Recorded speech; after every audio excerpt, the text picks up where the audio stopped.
Hey, this is Crystal from Homestead, Odyssey. We have been gone for a couple weeks. We haven't been posting a whole lot.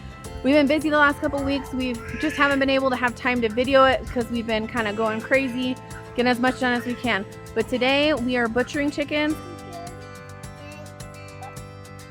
We don't do the killing cone because I'm afraid to cut their throats, because I'm afraid I'm not going to cut deep enough and that it's going to cause them more pain. And so I prefer to chop their heads off because it looks like it's one quick and it's over with. So that's what I do. It's gone. Okay, so this chicken, it's been cut, it's bled out. Obviously it's a little bit bloody. We're gonna put it in hot water. It's like it's a chicken in a swimsuit that's trying to die. There was shoot up flower. Need better. Can I go right here? Next. I probably want to stay up here. There we go. Okay. Wait, why did you take off that feather? To see if so if that feather pulls out, it means that it is ready for them to pull, that they're gonna pull it. Okay, it's gonna be wet.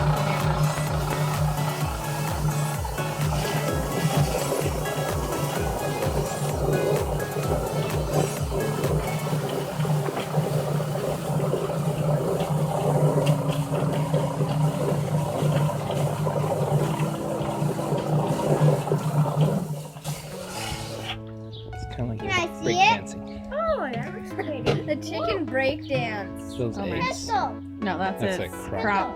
Okay, so That is okay, quiet everyone. So this is our first time using this plucker. We're borrowing it from a friend. We obviously broke some skin here, but we're not super picky. This meat's for us. We didn't get quite everything out, but took a lot quicker than doing it all by hand. Okay, we are gutting the chicken. So first we're starting off with removing the feet.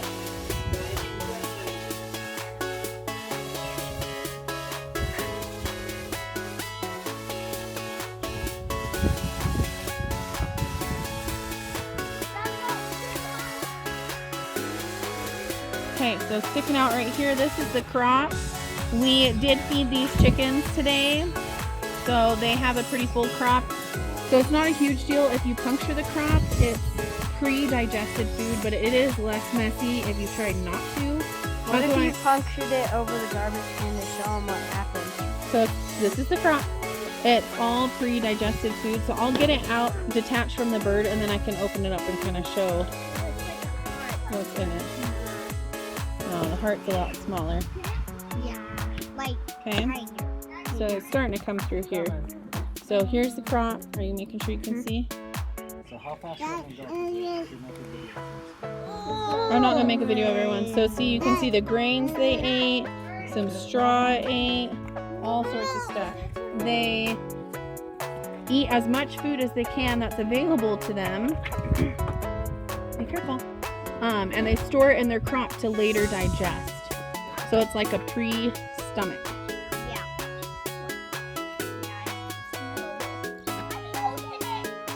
Okay, we are gutting our 5th or 6th chicken. The muscle/fat combination. So right here, this yellow stuff, this is fat. So we know that this chicken was kind of finishing up. Did any of the other ones have fat? I think one did. The rest didn't. That's okay. Go. I'm only watching chocolate and Okay, cool. Come over here. That's intestines. That's what you said you wanted to pull out, right? Oh, Come over the garbage can. So you're gonna put your hand in and you're gonna put it on top and then just kind of pull stuff that way. don't pop anything. Does You it might feel need more gross? than 2 fingers. So see, I can fit all those 3 and then I just hook them and pull. Keep going. That is hard. No, this is the gizzard. Yeah, I just touched it. Oh, is that the lungs? No, this is the liver. We'll save that for Zoe. Okay, you need to go wash your hands if you're not Need the messing cooler with open? Do you save the heart for Zoe too? Yep.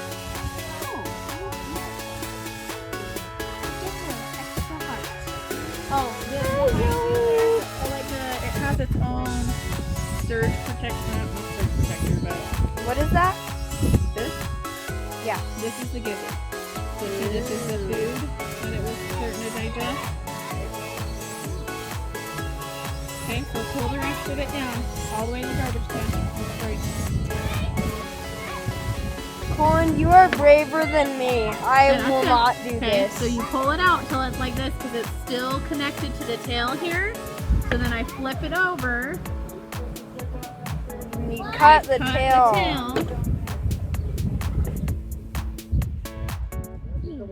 Do you know what's nice? If I There's water on the stove. miss anything, that means we can do it when we do the other 3 chickens. Okay, so since it's connected to it's all connected here. When you cut the tail off, it all goes down together. Ta-da! Without cutting open the intestine. Okay, now you need to go wash your hands. Okay, here we go. We're going. This is the gizzard. This is where it breaks up all the food. And so you can see the food that it was starting to digest and how it breaks it up. It's not like our stomachs where it just has acid in it. There's little rocks mixed in here that the chicken is eaten. And then in here, this yellow part, once I clean out, I'll show you, is a part. So this is a really thick muscle. And then this yellow part, 150. This yellow part in here is rough. And so between the rocks and the yellow part, it breaks up the food. Here is Zoe, the dog we're saving all of our scraps for. Say hi, Zoe. Hi, Zoe. Here we are. We have all of our chickens gutted and plucked. This one. Okay, we're washing off our plucker. All our borrowed plucker, pistachio. Like you can see now, we have less white chickens. We only have one back there and one back in the tiny holding pen. So early at the start of the chickens, chopping their heads off, one when its head got chopped off, my brother dropped it and it was doing backflips. Okay, so our chicken has been sitting in this cooler since last night. There's still ice in it, which is really nice, but we're gonna go ahead and take them out of the cooler, rinse them off, and then we're gonna bag them in the shrink wrap bags, but I'm not gonna shrink wrap them yet. I'm gonna let them sit in my refrigerator for several days, and then after they've sat and rested for several days, then we will shrink wrap them and freeze them. I've got all the chickens in the fridge bagged in their shrink wrap bags. Not shrink wrapped yet, but just twisted up and tucked under them. So I have all this water that has blood and kind of fluids, but it's pretty watered down from all the ice I have. And instead of just dumping this out, I'm gonna actually take some of it and spread it in my garden, because blood that's been watered down actually makes a really good fertilizer. So that's kind of my plan for what I'm gonna do with this. Our chickens have been sitting in the fridge for about 3 days now.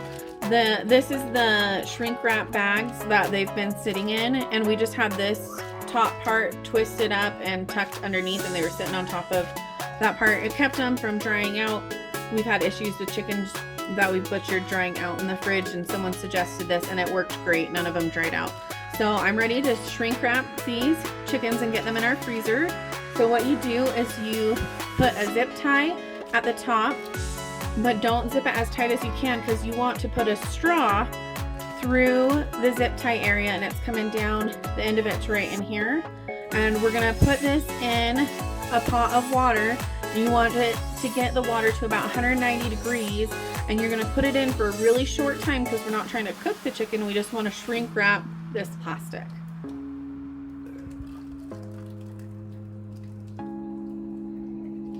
So you want to pull the zip tie.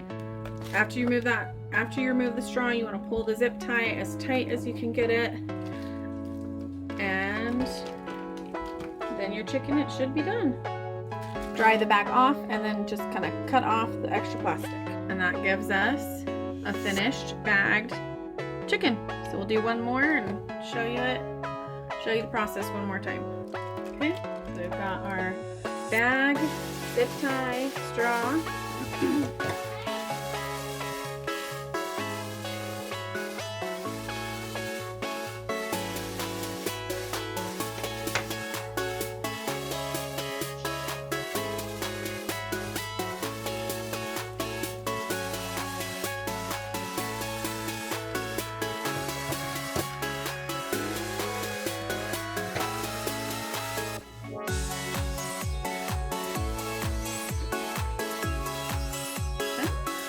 Bag number 2. And I was hoping to weigh all these and kind of have a final weigh-in of these, and I might try to figure out how I can do that, but my small scale is missing, which is so frustrating. So we'll see. I'll bag these up and maybe we'll figure out how we can do it with our big scale. Okay, the chickens are all shrink wrapped and ready to go in the freezer. This is actually only about half of them. We did 11 chickens. So to break down the cost, this was our first time doing meat chickens, so we only did 11 chickens. So we ended up paying, I want to say it was about $3 a chick. It may have been like $3.05 or 10 cents, something like that, but close to $3 a chicken. We did buy a bag of chick starter feed when we first got them, and that was about $17 a bag for that, and we just bought one bag of that. And then part of our experiment too this year was feeding them the brewer grains, and which, as if you've seen my other videos, which I'll post a link above, the brewer grains we get for free, and we bring those home and we feed it to them and we dry them out so that they don't go bad, and then, you know, we feed it to them, which actually the meat birds seemed like they preferred the brewer grains when they were wet, but we still had to dry most of it just so that it wouldn't go bad. But anyways, and then about the last couple weeks as they got older, we did start giving them some of our chickens regular feed because they were in with our regular chickens. They mostly ate brewer grains, but I kind of did the math and figured it was probably about $10 to maybe $12 for the amount of feed that they had of our feed mix that we feed our layer hens, which we mix our own grains for our layer mix, and it ends up being about 23 cents a pound for our laying mix, so it's, you know, already a little bit cheaper. So I added all that up, and then I divided it by the poundage of what we got for all of our chickens, and it ended up being about $1.70 per chicken. This doesn't take into account, you know, cost of water. I didn't want to try to figure out my water cost for that, but with the cost of the chickens, the cost of the chick feed, and the cost of the grains that we fed them, it was about $1.70 per chicken, which I really feel like isn't that bad. Yes, I can get them cheaper at the store, but I know what has gone into these chickens. I know that they've lived a healthy life. They've been able to run and get around, and some of them, you know, some are good size, like this one's a pretty decent size, but some are a little scrawnier, like this one's a bit thinner. And I think part of that is since we had them mixed in with our regular birds, we weren't, you know, giving them quite as much feed as I think they probably should have had. I think if we do this again, we'll figure out a way to keep them separated the whole time and make it so that they have a gravity feeder that makes it so they have food accessible to them at all times. I think that'll help fatten them up a little bit better. But overall, I'm really pleased with this experiment. I feel like we got a decent amount of meat out of this, and it was a really cool experience of just knowing that we were able to get these chickens and provide 35 pounds of meat for our family. And so that's, out of our 11 chickens, we got 35 pounds of meat, which averaged a little over 3 pounds per chicken. Like I said, some are bigger, some are smaller, but I think also certain ones were food hogs. I had a couple that would go and sit in the feeder. As soon as I put food in, they would sit in and just eat and eat and eat, and the others had to kind of pick around them. So, you know, we'll have to experiment with that next time we do this, but great experience. In the cost, I did not add the shrink wrap bags into the cost of it. We actually have these bags left over from when we did ducks last year, but that would be an added cost in the future, but they're typically not too expensive. I think when we got these, it was like 25 bags for like $20, so not a lot of money. So that's it. That's our experience. If you liked our videos, please subscribe, give us a thumbs up, or share our video if you know someone who's thinking about raising meat chicks in their backyard. Again, we raise these meat chicks in our 1/4 of an acre backyard in the city. Yes, it's legal to have chickens where we live, so make sure if you are going to do this, make sure it's legal. But, you know, it's possible to do this. It's not an impossible thing, and if you do this, check and see if you got a brewery around you where you could get some food that can feed your chickens, which will provide you with healthier food. So, thanks for joining us.